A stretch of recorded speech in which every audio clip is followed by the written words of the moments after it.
അസ്സലാമു അലൈക്കും വറഹ്മത്തുള്ളാഹി തആല വബറകാതുഹു. പ്രിയമുള്ള മുഹിബ്ബീങ്ങളെ, സഹോദരങ്ങളെ, നാം എല്ലാവരും വിശ്വാസികളാണ്.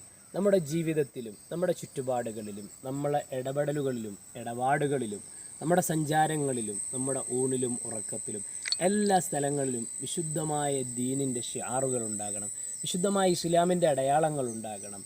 നമ്മൾ എല്ലാത്തിലും കൂടാനുള്ളവരല്ല, എല്ലാ അനാവശ്യങ്ങളിലും നമ്മൾ ചേരാൻ പാടില്ല. നമുക്ക് വ്യത്യസ്തമായൊരു ജീവിത രീതി, ഒരു ചുറ്റുപാട് അള്ളാഹു സുബ്ഹാനഹു വ തആല ഈ ഭൂമി ലോകത്ത് നിശ്ചയിച്ചു തന്നിട്ടുണ്ട്.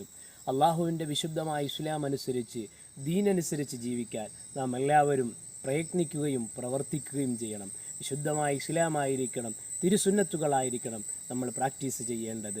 അനാവശ്യങ്ങളിലും അനാശാസ്യങ്ങളിലും അടിച്ചുപൊളിയിലും നമ്മുടെ ജീവിതങ്ങൾ ഹോമിക്കേണ്ടതല്ല. അതവസാനം ഖേദിക്കേണ്ടി വരും. അള്ളാഹു സുബ്ഹാനഹു വ തആല ദീനനുസരിച്ച് ജീവിക്കാനുള്ള തൗഫീഖ് നമുക്കെല്ലാവർക്കും നൽകി അനുഗ്രഹിക്കുമാറാകട്ടെ. ആമീൻ ബിറഹ്മതിക യാ അർഹമർ റഹീമീൻ. അസ്സലാമു അലൈക്കും വറഹ്മത്തുള്ളാഹി തആല വബറകാതുഹു.